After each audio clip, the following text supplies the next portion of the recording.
आमचे आज मला या ठिकाणी सांगितलं पाहिजे की आपण जो शेतकऱ्यांना नमो शेतकरी महासन्मान योजना आपण सुरू केली, केंद्र सरकारचे 6,000 आणि त्यासोबत राज्य सरकारचे 6,000, आज त्याचा आपण हप्ता हा शेतकऱ्यांच्या खात्यामध्ये जमा केलेला आहे। माननीय उपमुख्यमंत्री शिंदे साहेब, माननीय उपमुख्यमंत्री सुनेत्राताई, कृषी मंत्री, कृषी राज्यमंत्री यांच्या उपस्थितीमध्ये 90 लाख शेतकऱ्यांच्या खात्यामध्ये त्या ठिकाणी 1800 कोटी रुपये हे आपण जमा केलेले आहेत।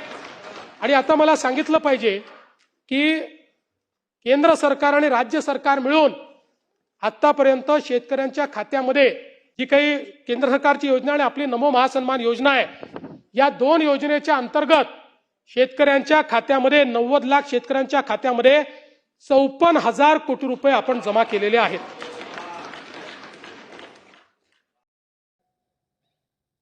भारतीय सेनेने भारताची शक्ती काय आहे हे संपूर्ण जगाला दाखवून दिलं।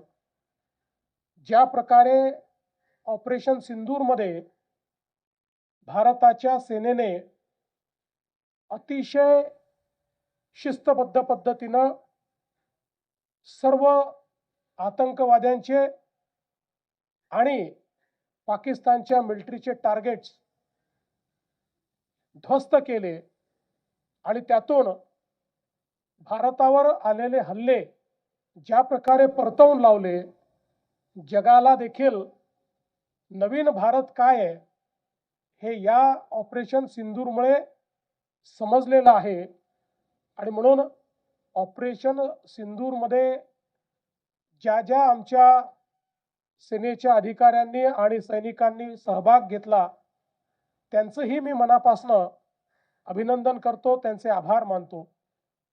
आज खरं म्हणजे देशाचे प्रधानमंत्री माननीय नरेंद्र मोदीजी यांच्या नेतृत्वात आपला भारत सातत्याने प्रगती करतोय आणि केवळ एका दशकामध्ये भारताने 11व्या जगातल्या मोठ्या अर्थव्यवस्थेपासून जगातल्या 4थ्या मोठ्या अर्थव्यवस्थेपर्यंत एक मोठी मजल मारलेली आहे।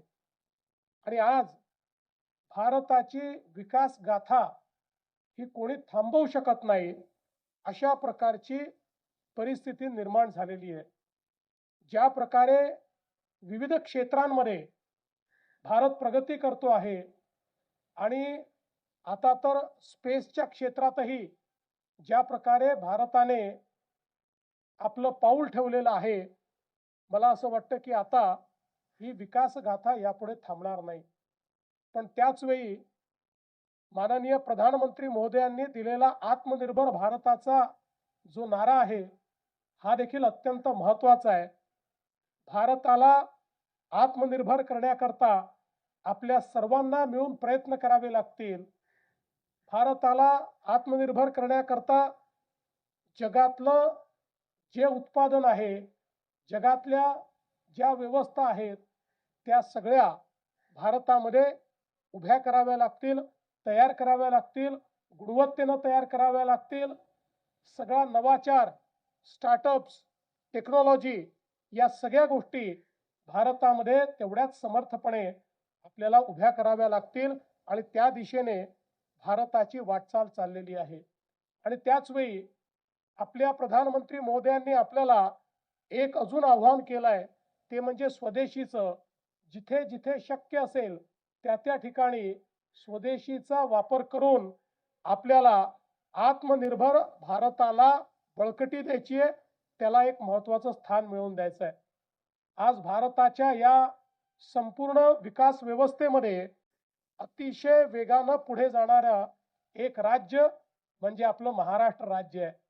महाराष्ट्राने विकसित भारताच्या स्वप्नामध्ये विकसित महाराष्ट्राची भर टाकण्याकरता आपलं कार्य सुरू केलं आहे। मला सांगताना आनंद वाटतो की आज भारतामध्ये जी काही थेट परदेशी गुंतवणूक येते, त्यापैकी 40% गुंतवणूक ही एकट्या महाराष्ट्रामध्ये आपण आलेली बघितली आणि मोठ्या प्रमाणात या गुंतवणुकीतून रोजगाराची निर्मिती आज महाराष्ट्रामध्ये होते आहे। वस्तू निर्माणाच्या क्षेत्रामध्ये महाराष्ट्र नंबर 1 आहे. एक्सपोर्टच्या क्षेत्रामध्ये महाराष्ट्र पहिल्या क्रमांकावर आहे. स्टार्टअपच्या क्षेत्रामध्ये महाराष्ट्र पहिल्या क्रमांकावर आहे आणि एक मोठी घोडदौड महाराष्ट्राची चाललेली आहे. एकीकडे उत्तम अशा प्रकारचं त्या ठिकाणी शिक्षेची व्यवस्था, शिक्षणाची व्यवस्था आणि शिक्षणाच्या व्यवस्थेसोबत मानव संसाधन विकसित करण्याकरता महाराष्ट्राने सुरू केलेले प्रयत्न, त्यातनं मला हा विश्वास आहे कौशल्य प्रशिक्षित मानव संसाधनाच्या माध्यमातून पुढच्या काळामध्ये महाराष्ट्र हा देशाच्या या संपूर्ण विकास व्यवस्थेला नेतृत्व देईल. आज आपल्याला माहिती आहे की महाराष्ट्रामध्ये शेतकऱ्यांकरता मोफत वीज देण्याचा निर्णय आपण घेतला आणि 5 वर्ष शेतकऱ्यांना आपण मोफत वीज देतो आहोत.